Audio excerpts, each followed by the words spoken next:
All right, welcome to the last talk I will ever do on this topic until next year. We never know. The wrap up of the addiction series, I had started the series with investigating this tiny little irritation I had with my phone in the autocorrect spelling situation. And then when I went into it, into the tantrum, you got to just yell or shout at the voice out the frustration. Turns out it was about being understood. I had an intellectual idea what it could be, but when I actually went into it physically and emotionally, it was about being understood. So then I went into looking at, I'm in my fear right now, so I can barely talk. So I looked at why I want it, what it will feel like if I am not being understood. So you have to feel about how much you want it, and then let yourself feel about what it's going to be like to give it up. But at that time, I still didn't know the fear that was driving it. And then at some point, I started to go into some kind of depression. I've actually forgotten about that topic, but I started to feel about some sadness about some other issues. And when you are in the process of giving up an addiction, or a whole bunch of them, you go into this depression, into this sadness. And that is still not causal, it's still in the process of giving up an addiction. And then you go into fear. Then the fear will start to come up. And I have had a block to some new level of processing fear since January. I wanted people's approval that this amount of fear was logical, that this is okay, that it's rational, that it makes sense I have this much fear. Why do I have so much fear? How much more is there? So I was blocking my processing the fear. And then 2 days ago, I went to bed. Before I went to bed, I did some prayers. I talked to God about, please give me faith that this is the right thing to do. Give me faith that this is the way. This much fear is what it just is. And that convinced me that processing fear helps. And that even though I'm the only one doing it, and I'm the only one that looks like it's been 5 years, are you still shaking? So I had some blocks and some judgments about it. And, basically said, convince me that this is the way, and I got to do this. And then I went to bed and I got up in the morning. For some reason, I feel like, okay, I surrender. My life is going to be about fears, and okay, so be it. Just do it. So something happened in the sleep state that helped me understand that I got to process my fears. And so now I'm in the fear, and the fear is about feeling insecure. So my addiction to being understood was about comforting the fear of feeling insecure. And so right now I just feel insecure, and I don't know what it's about under it at this point. And when I'm in the emotion, I don't care where it came from. I don't care who created it. I don't care what happened. I don't care if it's inherited. An Indian woman feeling insecure, yeah, that's inherited. But it doesn't matter. When I'm in the emotion, I can't think about anybody else. I can't think about people out there. I'm very in my own experience. It's uncomfortable. My head is shaking again, which brings up this feeling of, oh, this is visible. Oh, this is people gonna see. But I just let people around me know. I said, I'm back in processing fear. My head is shaking, just so you know. And people get uncomfortable. It's okay to go through that. So just welcoming somebody here. So I'm in the fear, and I just have to stay in it. And when I go into my head, that's me getting out of it. So I'm beginning to realize another big addiction I have, which is I go into my head as a way of getting away from all fears. And so I'm kind of going out, going back in, going out, going back in. And I just have to be honest. I just say, I hate this feeling. I don't like being in this emotion. This is so uncomfortable. But I'm no longer asking, are you sure this is the right thing to do? That's resolved because that was a block. So it's very helpful to go to bed with your questions and then get up in the morning and somehow it's resolved. It's really helpful. And I keep asking for God's feelings. So whenever I have a certain feeling, I just go, God, what's your feeling about it? What's your feeling about this question? What's your feeling about me feeling insecure? What's your feeling about me feeling this is too much fear? What's your feeling that I feel? Ask the questions. And then give yourself a minute to let some kind of answer come through. And that really helps you come back into your work. I just want to say welcome to Mirbad. He's our osteopath here at Krishna. And the cool thing is that I started to go through releasing fear around my neck and head. So that's where I'm at. There's a lot of stuff coming out of here, around my jaw. And Mirbad walks in yesterday and he said, so I've been feeling like we should work on your neck next. We should work on your upper neck, so upper spine. And I go, that's an interesting opportunity. It's an interesting law of attraction that I'm processing emotion physically here, and somebody wants to treat it. I'm like, I gotta go in. I gotta see. This is too fresh. So he started to work on my neck on some issues I've had for decades, and I connected to the emotion locked up in it. So he's watching me just like, now I'm like, sorry, I'm shaking from rage now. It's like, should I leave the room? And I didn't tell him that the rage I was feeling was towards men. That was the denied issue. So it was interesting that he picked up on like, I should leave.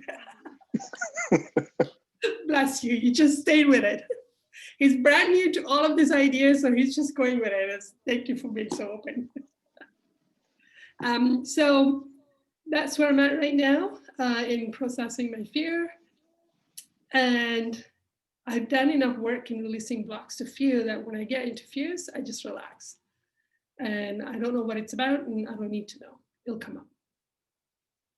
So what are your questions about that? What are your comments?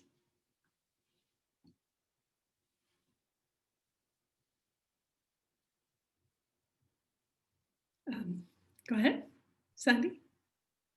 Hey, Dharm. Hey. So I have been, for the past week or so, just terrified. Yeah. I feel so scared. Yeah. Perfect. Terrified. Like, it's been horrible. Okay. And it's always there, even when I'm not like fully in it and crying. I feel like on a subtle level, it's there. Yeah. And so everything you shared was like really helpful because it was just like, what is this? I don't understand. So that helps. But like, I'm just having a hard time like functioning. Do you know what I mean? Like, oh yeah. I forgot your name. I had to look at it going, what's your name again? It's like I'm in my fears. I'm just like blank. Yeah.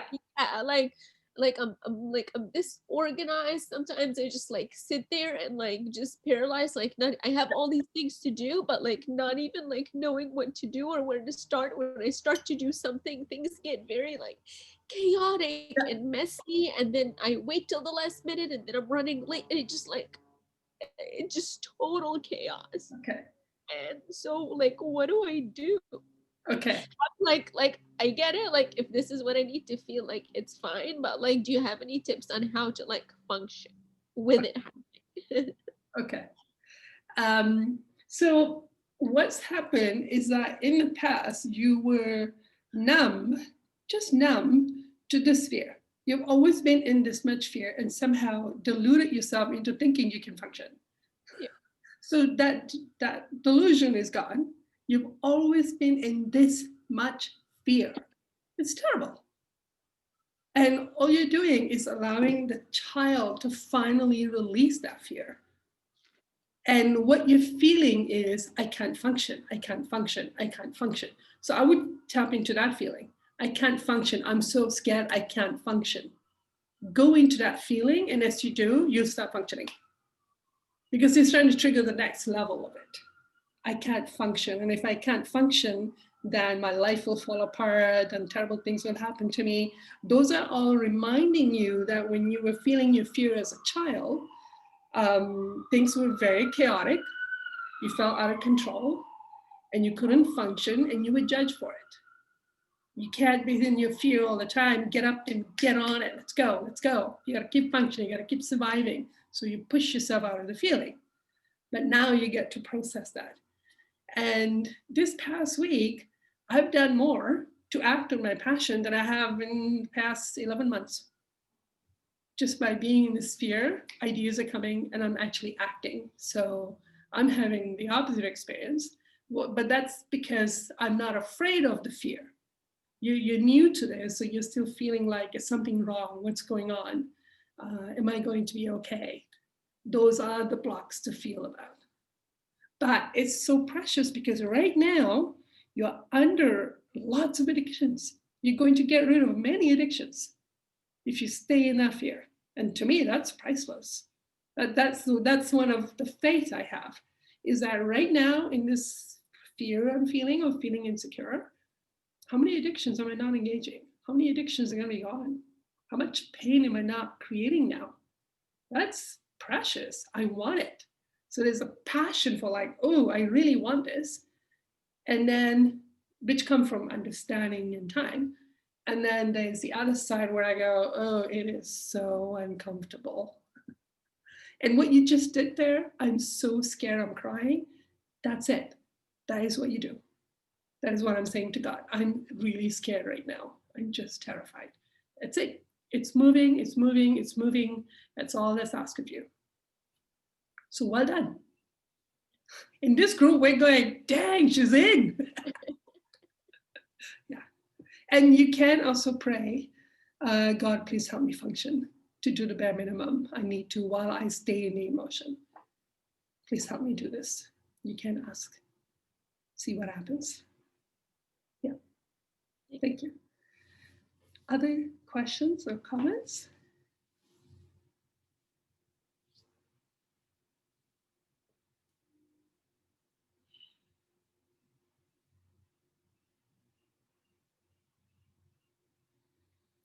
How did you feel when you watch it in her fear? Or when you're watching me in my fear? How do you guys feel about that? Selena?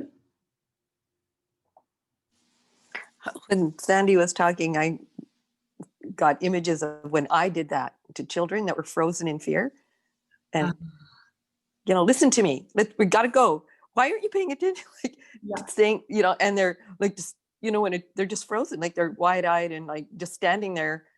And you think, that's just what it reminded me of. And I'm feeling all this remorse for right at this moment for doing that to little children. Right. Yeah. And then when you start to feel that fear, that environmental cue will also get triggered at the same time. Yeah. I'm doing something wrong. Yeah, exactly. Yeah, somebody's going to, I'm so afraid I can't even move. Somebody's going to attack me. Yeah. Perfect. Yeah. But that's it. That's all you have to do and be just being emotionally real with how you're feeling. I'm really afraid. I don't like this feeling. Yeah.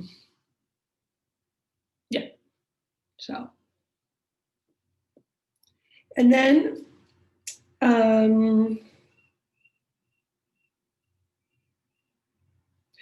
the physical sensations. There are many times I was approaching this place where I will have physical pain or I will feel, now when you're feeling physical pain, you tend to judge yourself by saying, oh, I'm denying an emotion. That's why I'm feeling physical pain.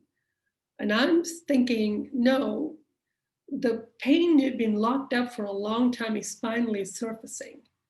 It's allowing itself to be expressed. That particular layer is now melting through. So, Virginia, with your comment earlier, you're becoming aware of a pre-existing denial of emotion. It's not something new, it's something that's always been there that is now coming to the surface. And many times when I'm feeling like, okay, I'm in a fear, but I'm not experiencing my fear, I'm just blocked. What am I gonna do? I'll actually start walking around shaking. I'll start shaking my hands, my arms, my limbs. I start to physically shake it just to get things moving. And I've come to learn, I think Mary was explaining how for women, this is how we need to physically shake it up. She demonstrated once in one of the videos. She would just start shaking the whole body and somehow that will start to get the emotions going. So that's actually a really good thing to do. I would just start to just shake something, just get something going, and then next thing you know, an emotion will start to come up. Does that help? Yes, it does. It does help. It helped to release the discomfort, but I didn't get to the emotion. So Okay. I don't feel like I got to it. I was just having this feeling like it was like I was all wound up and tight and I couldn't, Yeah. yeah, almost like you have a hard time breathing. You just really, and so like the shaking, but like really shaking to just let it out, because it just really felt like it was getting stuck in my wrists and my forearms, and I just wanted to get it out. Okay. But then I feel like it was starting to bring up anger rather than fear. I don't know. Yeah. So maybe that's what it was. That's what's locked up, is that, like, yeah, That's right. anger. That's That with was, anger. Everything's going to start with anger, irritability, frustration, impatience. Everything starts there. And then you go through a lot of phases and then you are in this fear. This is way down the road. So if we judge anger, we're not even going to connect to how angry we are, and then we can't even get to under whatever that is. And then if you judge fear, then you may work through your anger, but then you stay in anger because it makes you feel powerful. You won't drop into fear. And then once you get into fear, if under it is shame and you don't want to feel shame, then so every layer, if you judge the emotion, and obviously you are judging the emotion, or you wouldn't be blocking it. And you learn to judge it from your childhood. You were told to judge that feeling because you were judged for having that feeling. okay. So it's me judging it for what, not wanting it, and judging the emotion, and so I need to let go of the judgment of it. Okay. What are your judgment about anger?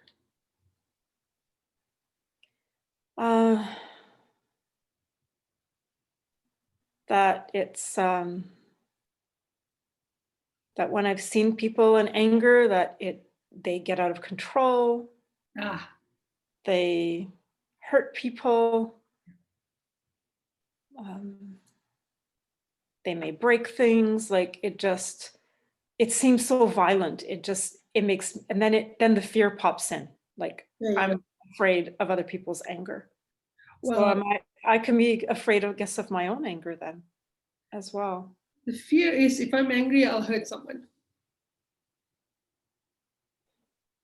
If I'm angry, I will hurt someone. That's the fear. That if I am that person, then what damage will I do if I let it rip? That's the fear. Yeah. So name the fear and then let yourself feel that fear. If I start to experience anger, then I'm that person that I've spent my whole life avoiding to be. And once you process that fear, I worked through that. And then I started to go, wait a minute, they were projecting anger. They were using anger to control others. That's not what anger is about. Anger can be owned. I'm supposed to own all my emotions. What does it mean to own anger? So then I started to go on this journey of talking to God about, well, help me feel what owning anger feels like versus projecting anger. What's the difference? How do I tell? And that's something you have to feel. Then once you feel what owning means, then you're going, oh, that's that feeling. So now I'm safe. I just have to own. Because in the meantime, you're denying you're angry. What do you think that anger is doing? We have a whole chunk of anger locked up in us, and I do. And I'm pretending I don't have anger. What is that anger doing to everyone? And myself. It's destroying my own body. And it's destroying everybody else around me because everybody else can feel the anger. Okay, that's helpful because I do realize as you're saying that, Yeah. that there is fear there about projecting it. Yeah. And I know what it feels like to be at the other end of that Yeah. and owning it. And what does that look like? How do I do this? Yeah. Okay. Yeah. And I asked, yeah, I prayed about it. I'm like, please help me feel. What does it feel like to own an emotion? Can you help me feel? And when I felt it, I was like, I feel angrier. Are you sure this is called owning? Okay. All consuming. But I've had some friends tell me, oh, right now, I had no idea you were angry. I couldn't feel anything coming out of you. I'm like, are you kidding? I feel like, feel like I'm imploding, but nothing was coming out of me. So I felt I've received some confirmation from my environment that that was owning. And it feels very all consuming. You're very internal in your own experience. You're not noticing anybody else. Just like this fear, when I'm in my real fear right now, I can't feel anybody else. I'm just in my own experience, which is what children are like. But when children are feeling their own emotions and they're owning it, the parents' conscience get triggered because they created it. So that's why parents try to shut them down. But children are owning their emotions. Yeah. Actually, right now, I'm just feeling like a ton of heat. Okay. And I feel like my jaw is locking up and I want to grind my teeth. Okay. Perfect. Which is something I do in my sleep that's wrecking my teeth. Okay. So I understand where that comes from now. Okay. Thank you. There's also some shame. You also feel there's judged for being angry. So there's a feeling of shame about how angry I am. Yeah. Okay. And it starts there. It really starts at how angry we are, because it's the anger that's keeping the addictions alive. So you do have to come to terms with how angry you are and go into the experience. And those anger doesn't take long to work through. And then you drop into the addiction, or you become aware of the addiction. But we may have judgments about the fact that we have addictions. That's the piece we got to work through. We have addictions, lots of them, and we're angry. It's like, oh, if I'm feeling some anger, then how many addictions am I feeding with that? Like, oh God, no, I don't want to know that. So then that could also stop you. But right now, when I'm in this fear, I don't care how many addictions I have. I don't care that I've had addictions and what that's about. I can't even think about it. It's like I'm getting rid of them. I don't care. Just. It's very interesting. This is like I'm probably in the hurt. Well, I am in the hurt self, and so it's kind of this safety in it. It's very uncomfortable, but there's safety in being in this place. And it took years and years of banging myself everywhere, trying to find addiction, challenging it, getting under it, anger, whatever it takes, and then here I am in the fear, under a whole bunch of addictions. I don't even know what. It's worth it. Thank you. Other questions, comments? Because if you don't want to go into the fear, you will not stop your addiction. Alicia? While you were talking with Virginia, I could feel also my judgment about not being able to do it and not being good enough, basically. And I've had, not in recent weeks, but I've had times when I've gone super rigid, like Virginia was explaining. I mean, just like as if I can't move at all. Yeah. My whole body's just completely rigid. Yeah. And, but I can see there's a part of me now going into judgment that why can't I get back into that again? Okay. So that's really useful, just to be more aware of how you're judging yourself about stuff. That's right. And when you're in that frozen place, because I've been in my fear, so I've been frozen. I'm trying to figure out now, was I working through the frozen stage, or was I in the fear and not doing anything? I'm not sure which is what at this point. Because think- sometimes like I'm just not doing anything and I'm like, Yeah. am I processing that I'm frozen or am I in the fear? Yeah, good Or point. not? Yeah, Good so something to sort out. For me, the only thing I've ever been able to do if I'm in that place, but I like the shaking more than anything, shaking, dancing, screaming, whatever, but is just breathe more, because it's like the rest of my body's not functioning, but at least I can breathe. Yeah.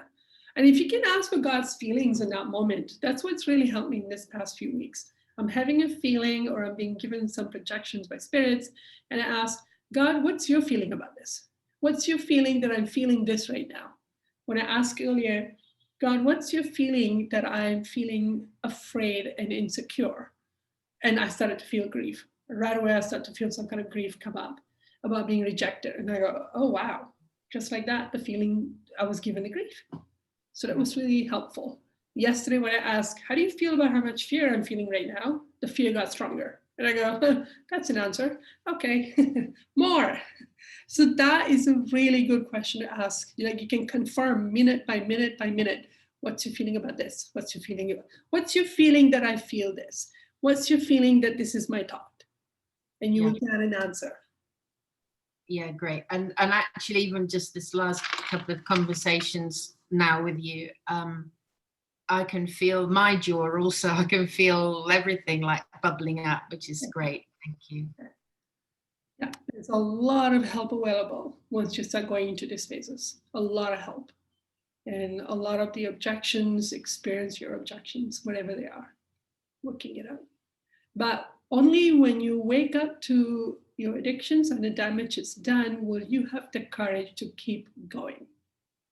Oh, that's the only, like, it's a very internal and personal experience where I go, my addictions are very damaging. I cannot, even if I'm the only one doing this, I can't not do it. I have to. So that desire has to become bigger than your desire to not feel your fear. And you grow that desire by seeing the damage, and then you're very determined inside of you that you will. This has to be done. That really helps. And of course, repentance is a very quick way to do it. It's a very quick way of feeling the damage you are doing to others in a gentle way. But we are blocked to repentance, which is why we're not engaging it all the time. So let's talk about that. What are your blocks to feeling repentance? Selena mentioned one that, what was it? What did I say to you, Selena? Your blocks to feeling repentance? The fear, we didn't name the fear, but it was a fear. Or just dismissing the harm. Is that what we're talking about? That's right, minimizing the Just because it doesn't minimizing it. Yeah, yeah. It wasn't that big a deal that I did that damage, and it wasn't as bad as that other person and what they did to me, and that's what Casey was talking about yesterday. So what's the fear there? So what if the damage you did is a big deal? So what? What's the fear?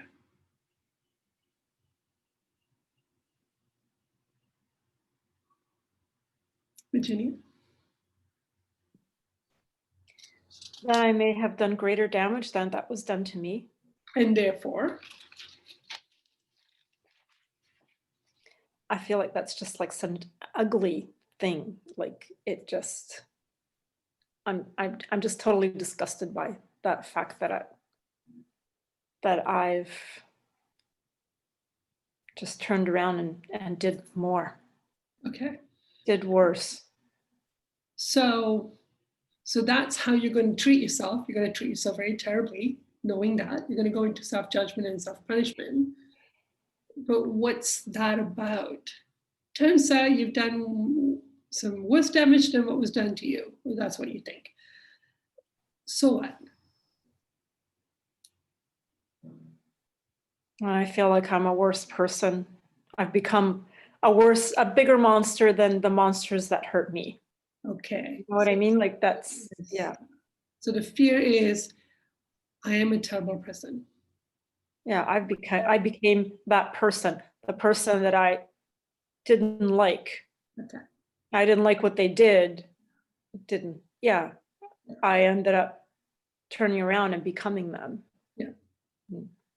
So the fear is, what if I am that terrible person in myself? That's the fear. So I would process the fear. What if that it ends up that I am a terrible person too? What is that fear about? Experience the fear and release it. And what I experienced going through that was that when a damage was done to me and I didn't get to process what that felt like, I will automatically now push it onto somebody else. I started to see it kind of like a mathematical, well, what else was going to happen? If I don't want to experience it, I will turn around and do it to somebody else. It's very just like a slingshot. And it's like, oh, well, yeah, what else was going to happen? So I have this desire now that I do need to let myself experience what it was like to be judged, to be projected on. When I wake up to that pain, somehow it stops coming out of me. There's something there. So that grows your desire, because it's very painful to feel being judged, being projected, being blamed. Now, it's not true that everyone that experienced damage will turn around and damage others. You do have some will, but from what I've seen in myself, I see a correlation that if I didn't want to feel it, I did it to somebody else. And I must have some justification for it. I haven't worked through. But there's a fear. Can you see there's a fear of, I'm terrified that I'm a terrible person. Okay, go there. I am a terrible person. Okay, let's come to terms with it. Feel about it. And then you're no longer afraid to see some things because of your judgment or your fear that you're a terrible person. So that's one big block to repentance. What else? What other blocks do you have? Grace?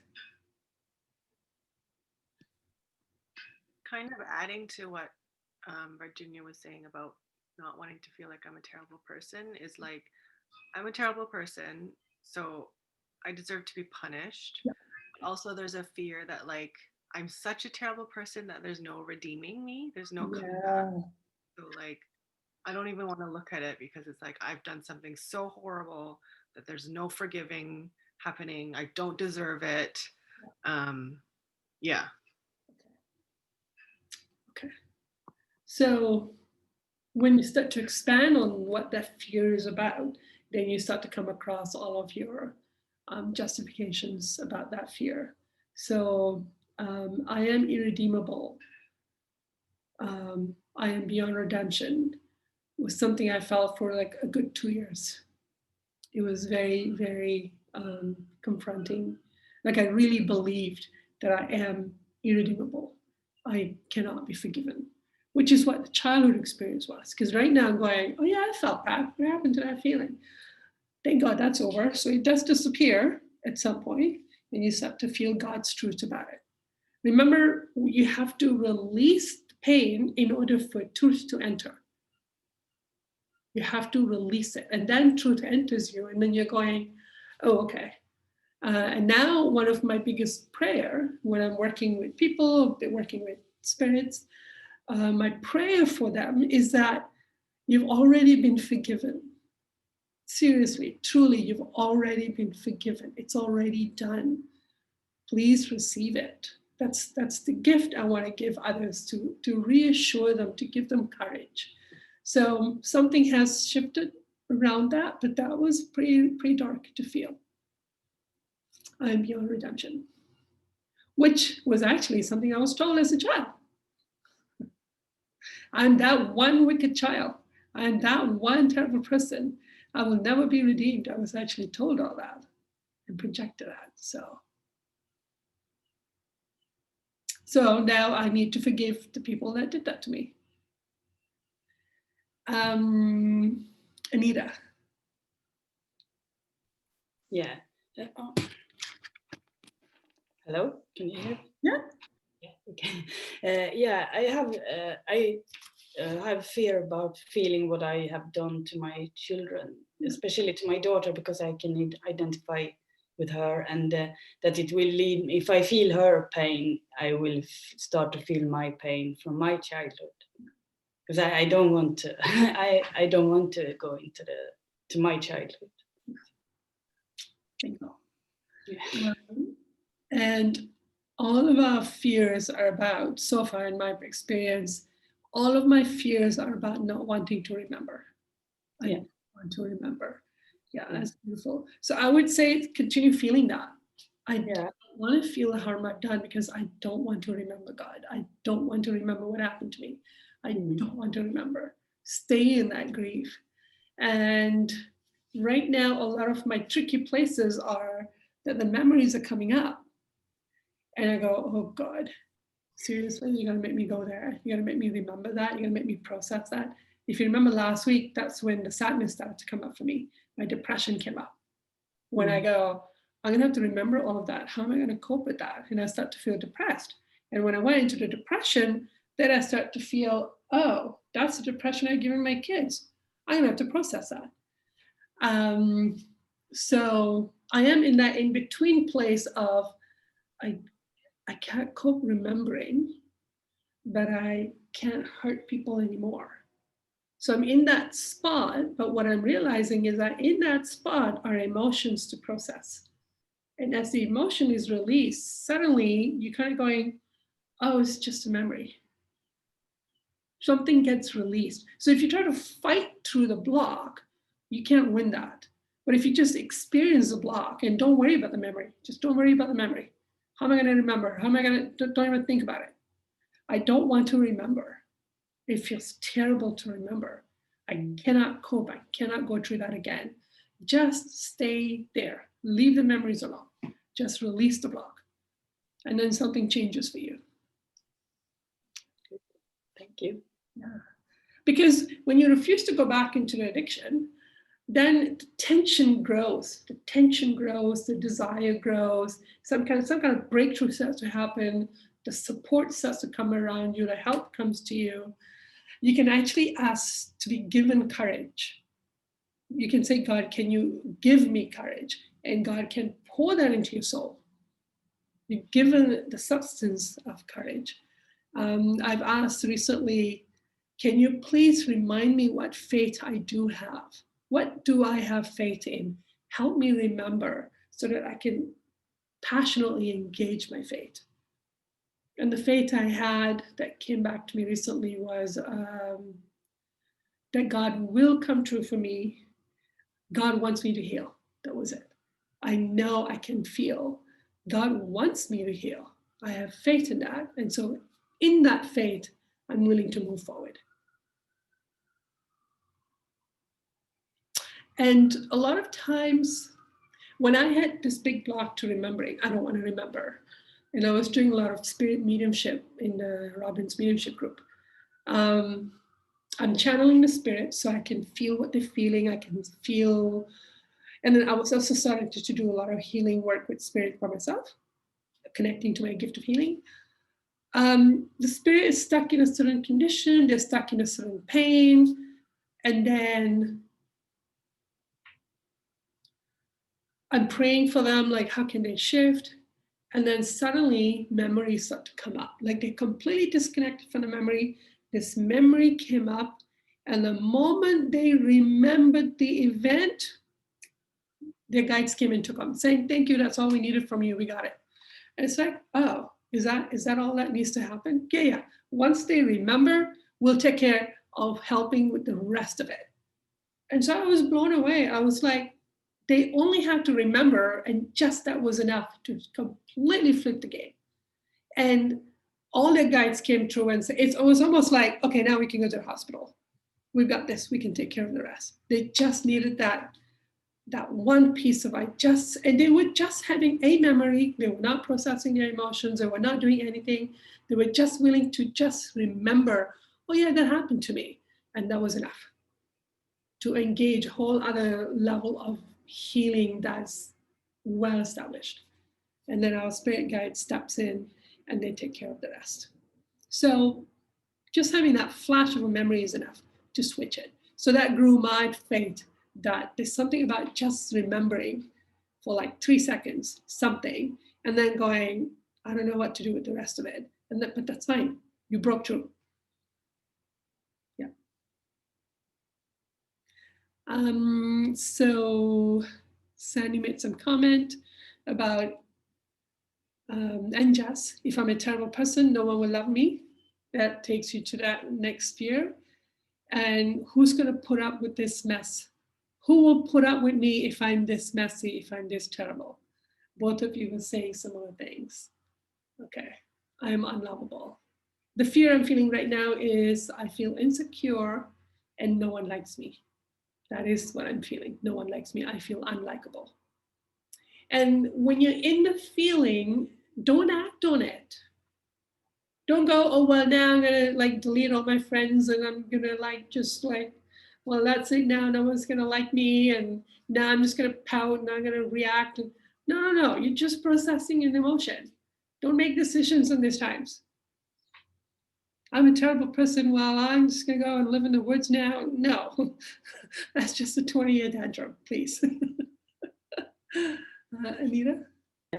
I don't want anyone to like me because I want them to stay away. I don't like me. Yeah, that's self-punishment.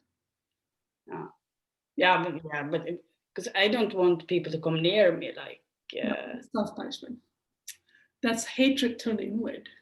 Hatred at somebody else's treatment turned inward. So that's self-punishment. So I'm afraid. I'm scared of other people. I'm scared. No, you're self-punishing. Okay. Good. Other questions, Sandy? Building on what we discussed during the last session, kind of regarding asking God, like, help me feel the pain in a specific situation. And remember, like, I couldn't figure out how to do it. I've tried a couple of more times and I'm still, it doesn't come to me. And I'm not really sure what the block.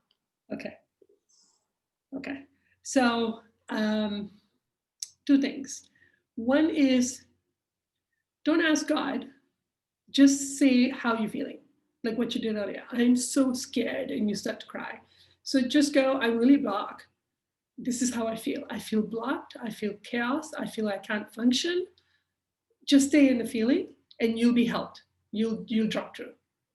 That's one thing. 2 is, what do you feel about God? What do you feel about God? Yeah. Well. Yeah. Well. Yes. Some feelings right there. Yeah. And honestly, and I've been doing a lot of contemplation on this because I have these bursts of anger that come where I am just so angry at him. But at the same time, and things that I don't understand, it's just like, and that's what I've been contemplating is like, but you know what? Like, I make it a point, I pray. I always ask for God's help. Like, I'm always talking to, do you know what I mean? And I'm like, what? It feels like it's 2 sides of me. I think who's angry at God is like the child, because she felt like she was left. Yeah.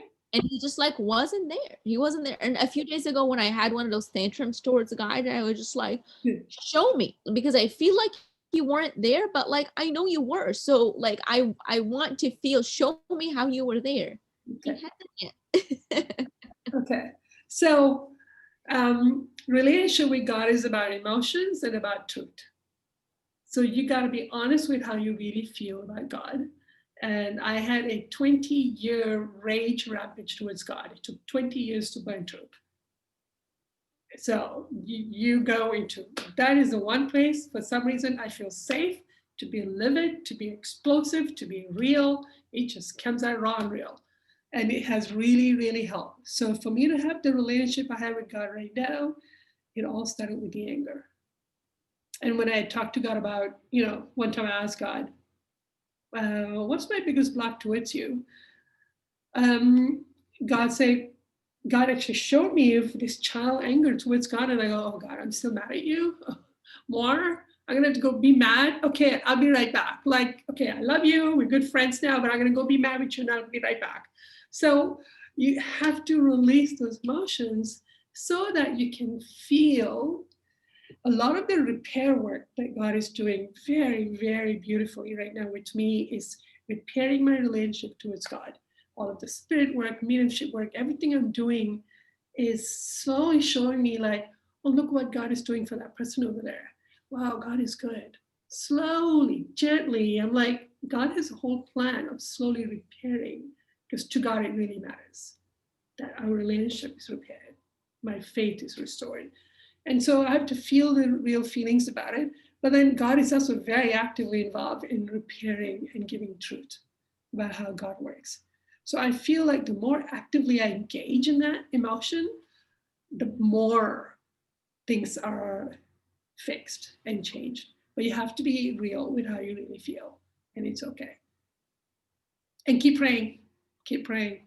But when you block emotionally, just go into emotional honesty itself. Don't talk to God at that time, because you're mad at God, so you're not gonna let it in. Yeah, the times recently when oh man, back in June, yeah, that was spectacular. I was just like so mad that I was like, out of habit, I say God, and I go, sorry, no, we're not talking. Go away. But then I'm talking to my guides, like, okay, I'm just going to talk to my sister or brother right now. We're not talking. So you tell my sister and she'll tell me. So I go into these places where I'm like, you gotta do it. Is there an end to all of this? Which part? All the shit that we're going through? Yeah. Like, is because I just feel like I need some hope. Okay. And it's kind of hard to see the finish line. Okay. And especially like when I hear you say things like, well, I've been processing this for 5 years and 20 years, and I'm just like, well, shit. Like, well, shit. Like what's. But hey, now I talk to God every few minutes. God, what's your feeling about this? What's your feeling about that? How do you feel about this? I got 20 questions. Let's go. How is that benefiting me right now? Sure, it took me 20 years to work through some anger, but look at the benefits I have now. I go straight to God and I'm getting answers. What's that in terms of benefit? But you're still not healed. Like, you're still not free. You have all these fears and you have all these blocks and you have all these things that you're carrying around. So what about it? It sucks. Okay, so what did you feel that? It sucks that I have this much pain to work through. Feel that. Don't answer it. Don't resolve it. Feel it.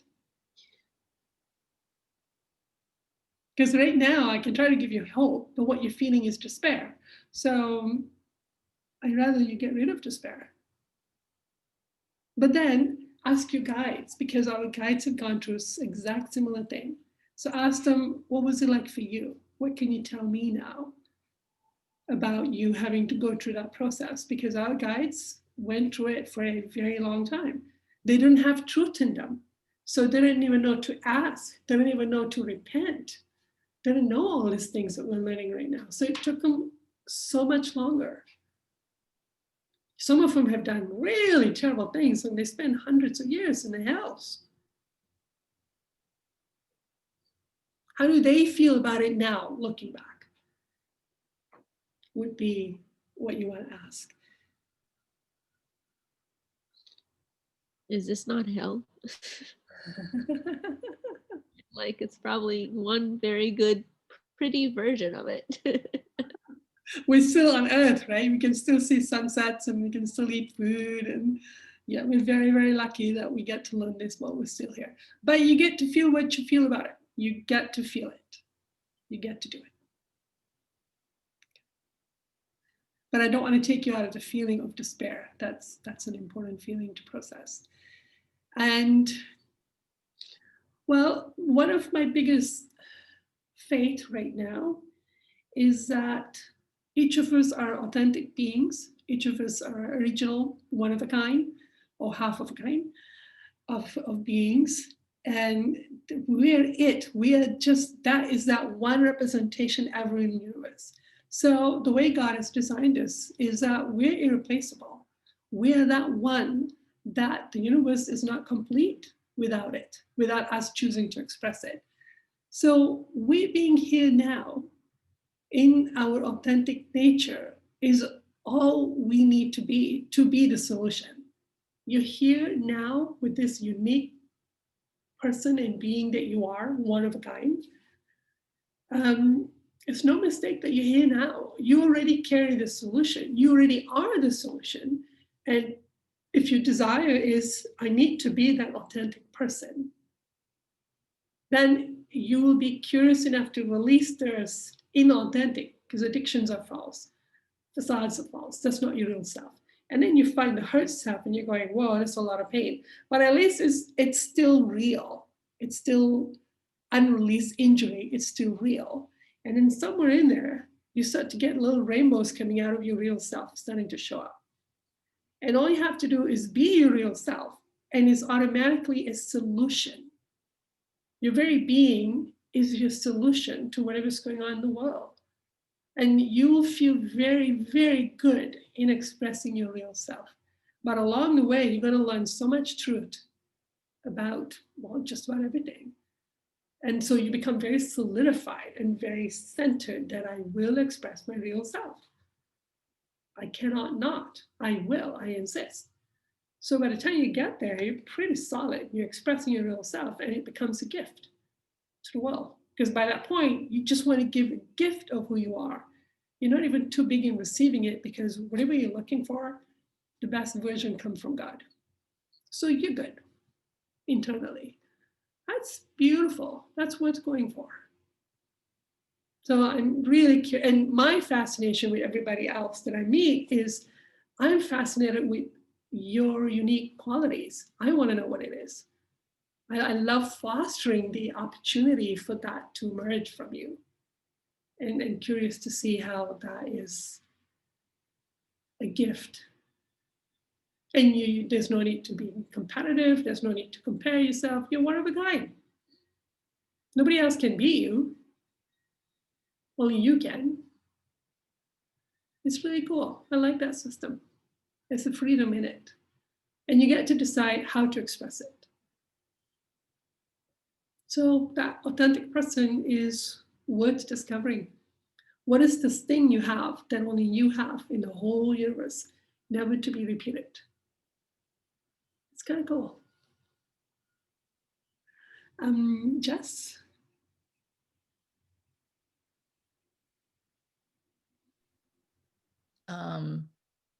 This is kind of a while back. Yeah. But when I was processing, well, I still am a lot, but resisting processing my anger. Yeah. And it just wasn't getting through to me. It wasn't getting through to me. And Dharm and Grace actually staged an intervention for me. Thank you. Thank you. But it was like, I was so stuck in my anger. I was like, how, what? I don't know. Like, I'm doing it wrong. And something that I'm not sure how you phrased it, but it was, I was in tantrum, but I thought that I was processing my emotions. And so I kept getting stuck there. And there was something that I finally started to catch when I was in tantrum. It's a different feeling. And I realize now when I'm in tantrum, I will do a whole bunch of things in my environment to control. So I'll be in this anxiety mode where I got to do the dishes, and then I got to work, and I got to do this, and I don't want to feel my fear. And so it's that anxiety is driving my momentum. And so that chaos is have to control, I have to control, I have to control. But I feel that anxiety in my body, and then I'm like, okay. And then I just stop, and it's, what is it that I don't want to feel? Brilliant. And the terror starts to come up. And we talk about shaking. Yeah. something like shaking and dancing is really helpful for me. But when I'm in that control, Yeah. something that I've been guided to do is lay on the floor and just lay on the actual ground. Okay. And then, and I think Virginia, you're talking about breath. Yeah. And when your spine is on the ground, you really feel your breath. And then I normally just break right open and start crying. Like it's a vulnerable position. Okay. But then with the anger, I'm realizing if I'm angry at God, the best thing I can do is be angry at God. And then I realize the demands I'm making, because you can't really be in addiction with God No. if you're in truth. So the demands I'm making, the anger that I have, I'm making demands Yeah. all the time. That's But right. when instead I bring that anger to God, it's like, oh, I'm in tantrum and Got it. That okay. is so good. And so when I'm angry all over the place, or then I'm like, well, I can't be a terrible person. I can't be angry at everyone else. So then I project that anger at myself. And so I kept getting stuck in self-attack. And then as soon I'm like, okay, bring my anger to God. And so I'm doing this all the time. And then I'm like, oh yeah, I can't actually be in addiction with God. So then it's like, okay, that's what I'm doing. Beautiful. That is so beautiful. Thank you. So many suggestions came up right there. I can't even keep up. But so when you bring your questions to God, because God will not respond to addictions, if you're not receiving an answer, you know you're an addiction, and you can feel the feeling right away going, oh, that's me. I am the one making the demand. So that's really helpful to go, oh, that's the addiction. But under each addiction is a fear. So then you go, okay, what will it feel like if I can't get this anymore? And here comes the fear. So then, and here's the thing about breathing. A lot of people breathe in fear to calm themselves, to get out of it. So what I find is that if I'm in fear and I need to breathe, I breathe into my belly. And that will make the fear become even stronger because you want it. You want the fear. Most of the time we breathe to get out of it, to calm ourselves down. So I don't take big breath. I take soft breath, but they go into the belly. And then you start to shake even more. Thank you, Jess. Hardeep has some comment about what about when someone's life is cut short before getting there? Hardeep, do you mean what if you die before you could start to process your emotions and your sins? I'm assuming that's what Hardeep means. Okay, so, well,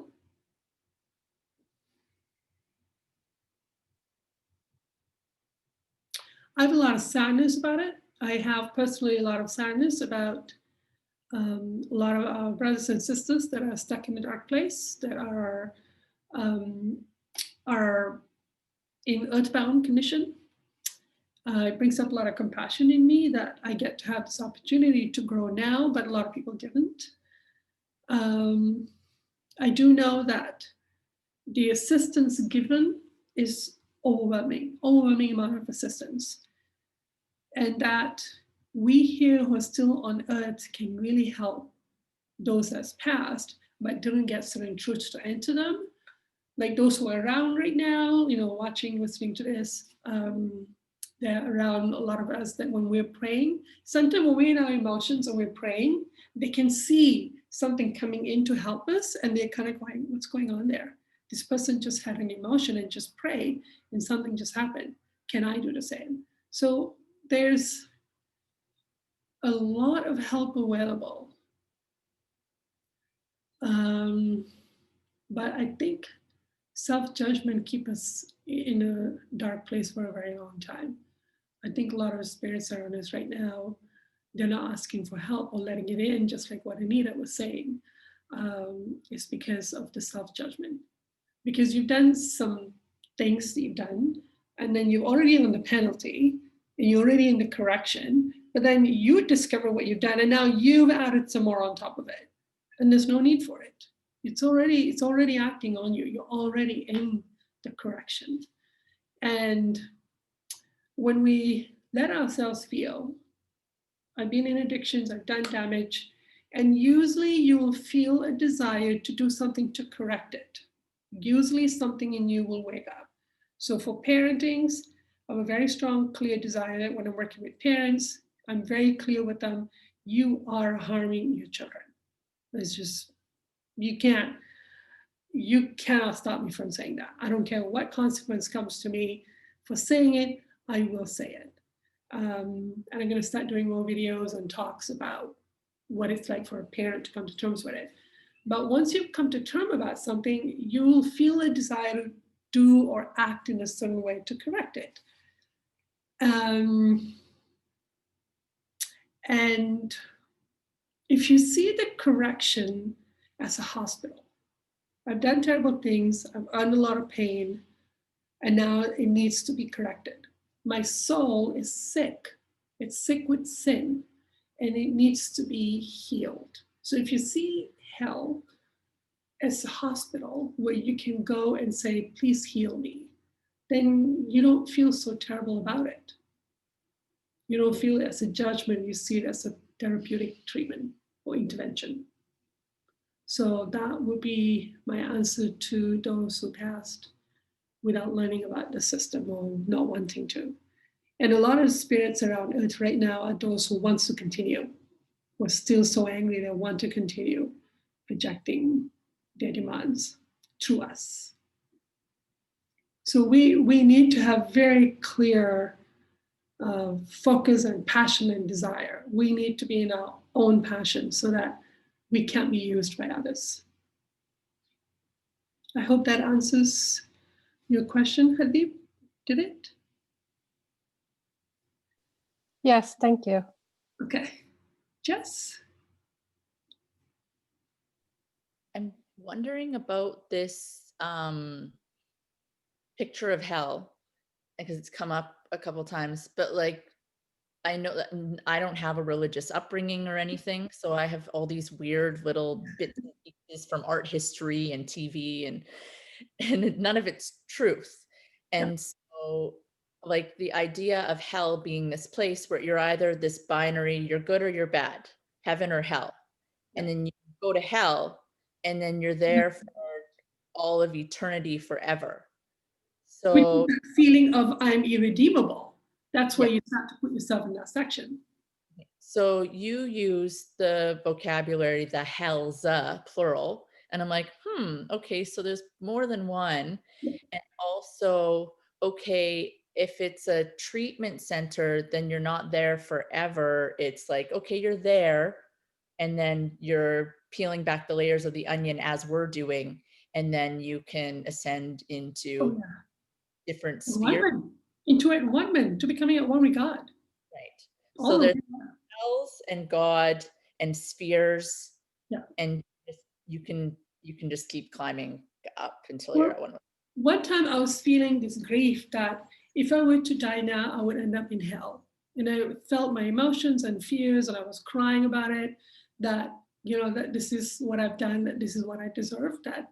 And I accepted it. I was like, I can see I accept that I have earned it. But I was really sad about it. And I was crying about that I'm going to end up in hell. And I felt an answer. I felt an answer from a being that said, and I'll be there with you. So it was really beautiful to feel God saying, and I will be there with you in hell. And it's like, wow, okay, you're not alone in the hell. Your parent is still with you. You're her baby. She's going to be wherever you are. You're not going to be alone. And the place, the hell that you end up in actually feel comfortable to you. It is you who have made your soul be in a certain condition where God in her love is creating a home that matches your condition.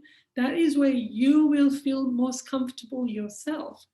You try going to a higher sphere, you feel very uncomfortable. It's actually a loving act of letting you be in a place that you have chosen that match your condition. It's just that I think in our judgment, then we end up staying there longer. We don't want to come out. We don't think we can repair. We don't think we can go past a certain point. But that's never true. No, it is, yeah, it is a hospital. So when you're there, it is uncomfortable, it's painful, you don't like it, but you know you need it, and that someday it'll be over. So that framework, because I was struggling with the word hell for so long, and then as I worked through the Life Elysian book club, at some point I came across the phrase, hell is a hospital for a sin-sick soul. It's like, okay, I can, yeah, work with that. Thank you. Selena? I think for me, it really helped when I came to the realization that the real hell is being in an earthbound condition, because you're continually deteriorating condition there. And for me, that's a big goal. It's to not be that. Yeah. And to do that, you got to be aware of your real motivations. If you have a lot Yes. of rage and vengeance, better to know that that's what you're feeling than not. Because if you have those feelings and you die, it's going to take over. That feeling will take over. Yeah. And I think we don't really believe that until we really like that. Really, you just want to be in that, because there's nothing stopping you. No. And you can just manifest it. Like, it gets awful. Yeah. But the feeling possesses you, it takes over. So it's really good to not be in denial of the feelings you really have. You have feelings of greed, of lust, of vengeance. Better to know that that's what you're feeling and own the emotion, express it, than it running the show. When I ask God, what is my strongest passion? What is my strongest feeling in my soul? Thinking, oh, it must be something nice and spiritual and virtuous. Yeah. What is my strongest feeling? I was shown my strongest feeling in my soul is a feeling of vengeance towards the pedophile. That's my strongest feeling. And I go, I didn't even know I had that feeling. Well, now I know, I can feel it. But at that time, I was like, I have those feelings. I didn't even know I had it. I'm in complete denial of my soul's strongest desire. Fortunately, now I am emotionally experiencing those feelings and releasing them. So it's okay to have feelings of vengeance. It's okay to have feelings of loathing and greed, and it's okay. They're just feelings. If you deny it, you'll hurt them potentially. I don't know how it works, but I'm guessing. Yeah. And just to address Sandy's question, after 8 years, I feel finally like I'm actually starting to feel just happiness that I can feel is true. It's not hinged on anybody else's behavior, what they do. I just feel it. It just feels very good. So that's worth it. Like 8 years of lots of crap, but and people say, oh, happy, yeah, big deal. But when you're happy, not based on other people's behaviors or their addictions or what they want or their demand or what you demand from them or any of that, you just are. That's really nice. Even if it's just for 5 minutes a day. It's really nice. Yeah. After 20 years, my desire to cook is back. Wow. Awesome. I used to have just moments, maybe a day here and there, and it's been a month now and it's consistent. Every day I have a desire to cook. It's back. I'm back. It's good. Minus a whole bunch of addictions. It's good. Yeah, I think we sometimes get kind of hung up on, I'm going to turn into this magnificent person that's going to heal the world. But sometimes it's really just those desires come up, simple stuff, you know? And yeah, you are going to heal the world by being who you really are. Yeah, yeah. Yeah, but we think we're going to jump to there. But really, yeah, maybe learning how to make a really good doll is, yeah. Yeah. But that's self-love. What's waking up in me is self-love, because I've had self-loathing and now I desire to cook for myself. Yeah. So that's self-nourishment, that's self-love. Something is waking up. I wasn't trying to look for it, but whatever got released has made room for it. Exactly. Yeah. Jess, go ahead. It's another thing that I learned when I was like breaking through that anger phase is that when I wasn't in the truth of my anger, then you said, I'm not in my soul. Yeah. And when I'm in the truth of whatever emotion I'm in, then I'm in my soul and I can receive help. Yes. And when I'm resisting it, then there is no help. No. As soon as I own, I'm feeling vengeful, I'm feeling angry at God, then it's like how you say it starts to disintegrate Yeah. because I'm in my soul. You're in And the truth. Yeah. and I realized I was so angry, but not admitting I was angry. And so then I'm not admitting I'm angry at God. So Yes. I'm completely denying God. There is no God in my relationships. I'm just in my anger. So as soon as I'm like, I'm so freaking mad at you, God, then now I'm in relationship and then I can start to receive God's love.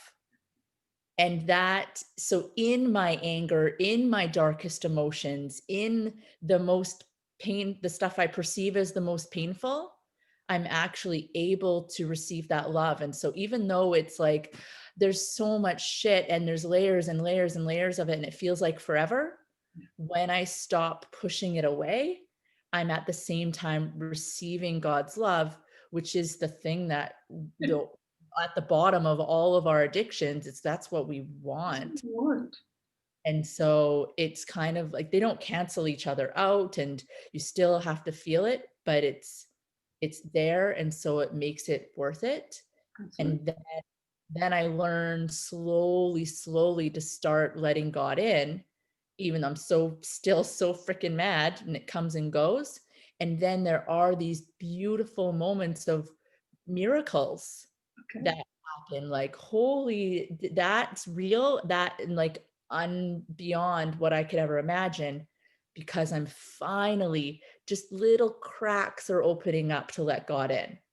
And because I'm so terrified of God and angry at God, there was never any of that. So the more I'm actually angry and whatever, feeling the darkest stuff, the most amazing stuff can just get right in there, tiny little fragments only, because I'm still scared. I'm still angry. The free will choice is to feel and truth. That's the free will choice. So when you're in your emotion and you're feeling the truth emotion, whatever that is, you are in your soul. And yeah, there's so much help available. But when you don't want to feel and you don't want to be real, you want to be in denial, yeah, you made a choice. You're going, well, no. And our guides are so sensitive to our free will. They're very sensitive. So they will respect it. Absolutely. You nailed it. Thank you, Jess. All that wisdom you said to get as you process, and then that's you now. That's part of you, and it's part of your nature, and it's always going to come true for you.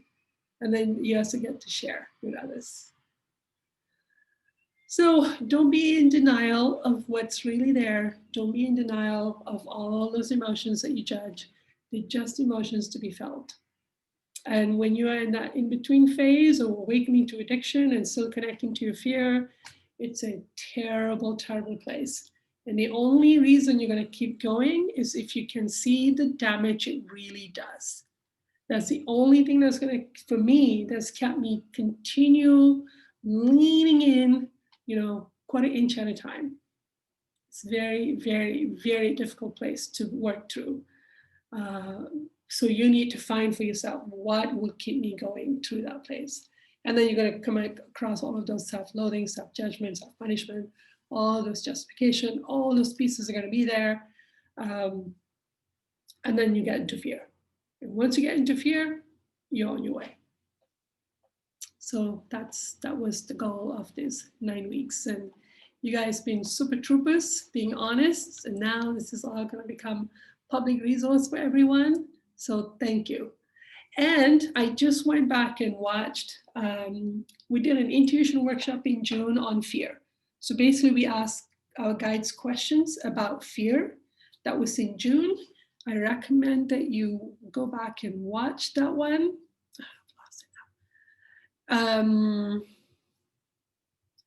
was June something. It's called Intuition Workshop on Processing Fear. So we made a list of questions to ask our guides about fear. And if you go back through the process and ask questions, you'll start to get some help from your guides about how to process fear and why. That could help you. Well, that was that. This was the end of it until I came up with the next set of topic to work on in the coming year. Okay.